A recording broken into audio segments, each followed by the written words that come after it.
11 de la mañana con 52 minutos. Queremos contarles que la Administración Nacional de Educación Pública lanza un documento de orientación en diabetes para centros educativos, un tema muy sensible y del que queremos hablar justamente con el licenciado en nutrición Bruno Carratini, que es educador en diabetes. ¿Qué tal, Bruno? ¿Cómo le va? Buenos días, ¿cómo están, muchachos? Bien, muchas gracias por atendernos. Bueno, desde Por la favor. Asociación de Diabéticos del Uruguay, ¿cómo ven esta iniciativa? Habida cuenta de que cuando se trata de divulgar o difundir material educativo en los centros de estudio de todo el país, hay que ser muy cuidadosos con el material que se brinda, la información, que sea completa, que sea veraz. ¿Qué mirada tienen desde la asociación? Bueno, la Asociación de Diabéticos ha participado en la formulación de dicho documento, por lo tanto, nosotros celebramos que se haya concretado el hecho de poder presentarlo y bueno, esto consideramos que es un formidable avance en lo que tiene que ver con los derechos del niño con diabetes, que bueno, hasta el momento no había un registro en la historia de la educación primaria de nuestro país que contemplara a los niños con diabetes. Hasta el momento no existía. Y esto es un trabajo que se viene haciendo desde hace años ya, tanto la Asociación de Diabéticos como otras organizaciones civiles, reuniéndose con las autoridades de los derechos humanos de ANEP y bueno, entre todos poder hacer una mirada en perspectiva de la situación y poder concretar en este documento, este librillo, que de alguna manera cubre con todas, con la mayoría de las necesidades que puede tener un niño con diabetes en el entorno escolar y además también hace énfasis en la prevención de la diabetes, muy importante y como ya sabemos, los hábitos de estilo de vida se consolidan en la etapa escolar. Entonces, también este librillo un poco apunta a la mejora en lo que tiene que ver con la construcción y en la prevención de la diabetes. Este documento, ¿qué características tiene? ¿De brindar información, de hacer algún tipo de recomendación, de practicar ejercicios, de proponer dietas? ¿Qué contenido tiene el documento, Bruno? Bueno, un poco todo eso que mencionabas está dentro del documento. Tiene un aspecto teórico dirigido a los docentes y también a las familias en lo que tiene que ver con cómo alimentarse bien, por qué es importante, cuáles son las maneras de prevenir la diabetes. Y también hace énfasis en la diabetes infantil o la diabetes juvenil, que se le dice que es la diabetes tipo 1, que es una enfermedad autoinmune que se da en los niños muy común, que implica que este niño se tenga que inyectar múltiples veces por día insulina y tenga que medirse la glucemia también múltiples veces por día. Y todas esas características antiguamente no estaban, digamos, contempladas en el entorno escolar. Cada vez que había un niño con diabetes tipo 1, los maestros por ahí no sabían qué hacer, cómo abarcar esta situación. Muchas veces se acercaban a nosotros para pedir ayuda, nosotros íbamos, hacíamos talleres informativos, pero no había un respaldo oficial de parte de las autoridades para esta situación con los niños con diabetes 1. Y este librillo contiene todos estos aspectos de qué es la enfermedad, qué significa que el niño tenga diabetes tipo 1, cuáles son los síntomas, qué hacer en situaciones de complicaciones de la enfermedad, como por ejemplo qué pasa si al niño le baja mucho la glucemia, cómo hay que actuar en esa situación, o qué pasa si el niño tiene mucha sed, tiene muchas ganas de ir al baño, que también son síntomas de la enfermedad de diabetes tipo 1. Este librillo tiene unos algoritmos de cómo actuar, algoritmos de cómo actuar en caso de que se presenten estas complicaciones, que eso es algo que es muy útil para el docente y es muy útil también para las familias que se queden tranquilas de que existe una formación del otro lado para saber cómo actuar en esta situación. Bruno, estaba leyendo las cifras a nivel nacional. El Ministerio de Salud Pública ubica la diabetes entre una de las 15 primeras enfermedades de todo el país y se calcula que alrededor de unas 360.000 personas la padecen, pero solo la mitad están diagnosticadas. ¿Por qué cree entonces que nunca se había hecho algo así antes? Porque en realidad, con respecto a esa cifra que mencionabas, la mayoría de esas personas tienen diabetes tipo 2, que es una diabetes que se da más bien en la edad adulta. Después de los 35 años aumenta muchísimo el riesgo de la diabetes tipo 2 y es un tipo de enfermedad distinta a la diabetes que se da en los niños, que es la diabetes tipo 1, que representaría solamente el 10% de esa población si nos guiamos bajo cifras internacionales. La realidad, para serte honesto, en el Uruguay no hay un registro nacional de niños con diabetes ni de personas con diabetes en el sentido de que diferencie los tipos, no existe en el Uruguay. Eso es algo que nosotros como asociación estamos luchando hasta el momento en la campaña Compromiso por la Diabetes. Todos los representantes del actual gobierno y el resto de los partidos políticos lo han firmado el compromiso, y lo que queremos es justamente tener un registro, un pantallazo actual de cuál es la situación respecto a la diabetes, los tipos de diabetes, qué edades tienen, dónde están, cuál es el estado de su tratamiento, para poder dirigir acciones más específicas. Pero la realidad es que el número que contamos hoy en día es un número de prevalencia, como el que mencionaste recién, son 360.000 personas con diabetes, pero no sabemos en realidad cuántos diabéticos en la etapa escolar hay. Aún no lo sabemos eso. Eso es una responsabilidad estatal de un registro que es necesario, por lo cual estamos luchando también. Antiguamente no ha habido una situación de la misma. Nosotros creemos que justamente es por falta de un registro.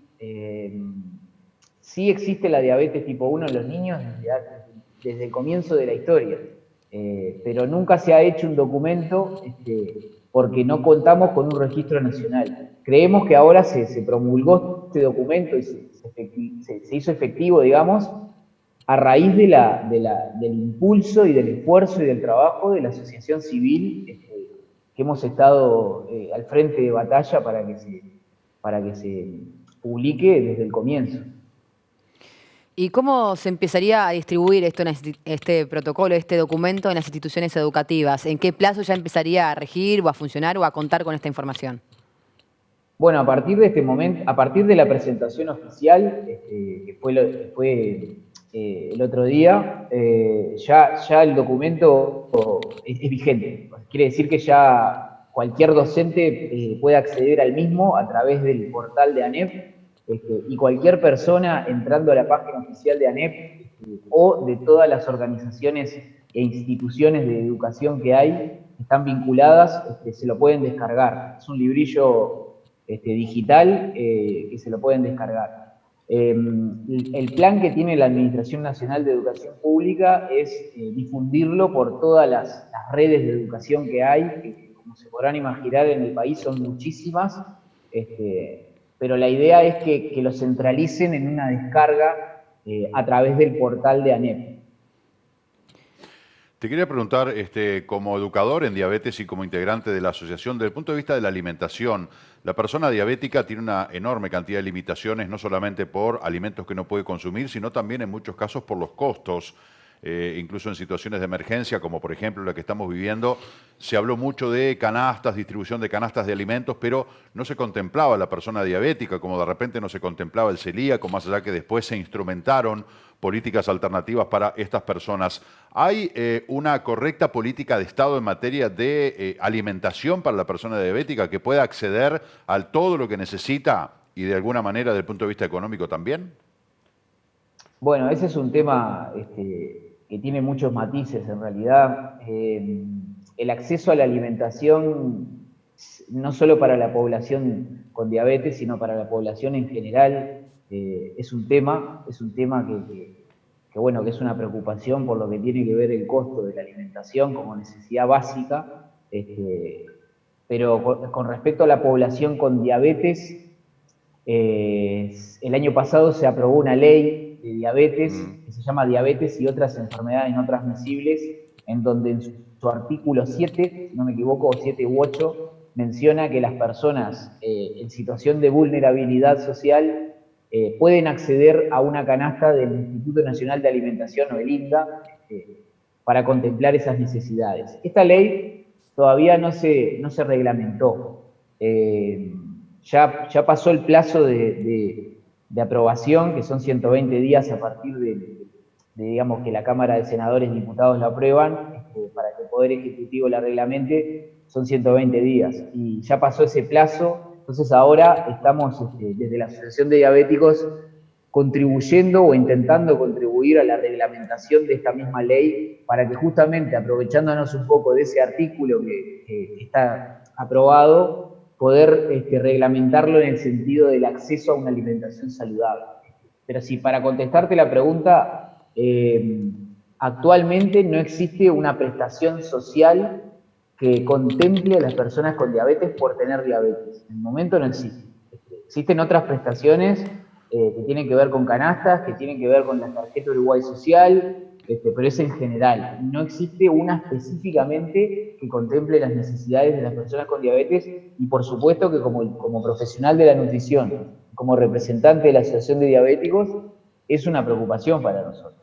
Es una preocupación, hemos tenido reuniones con el MIDES, con las nuevas autoridades del MIDES, sabemos que es un panorama muy complejo por la pandemia y que hay muchísimas cosas que atender, pero bueno, nos han escuchado y han tomado nota de las necesidades. Nosotros hemos declarado cuáles son las necesidades nutricionales de la persona con diabetes y bueno, un poco la respuesta es que se toman en cuenta, pero que también se están atendiendo muchísimas cosas, como sabrán, que bueno, por ahí tienen otro orden de prioridad.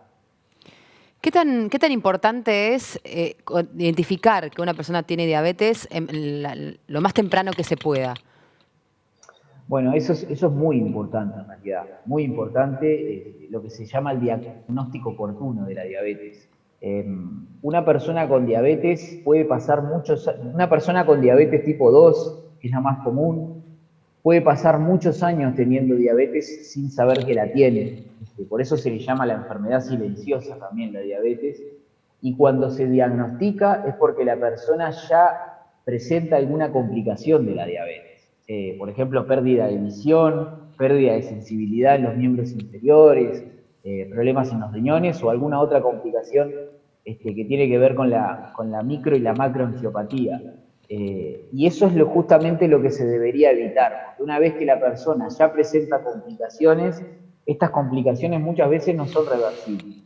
Entonces, suponen un gran gasto también para el sistema de salud, y eso es un poco el panorama que estamos teniendo en el Uruguay en este momento, que tenemos un diagnóstico tardío de la diabetes. Se estima que de las 360.000 personas que mencionabas tú hoy, la mitad no saben que tienen diabetes. Entonces, el diagnóstico oportuno debería de ser una prioridad y una meta en lo que tiene que ver con las metas de la salud de nuestro país.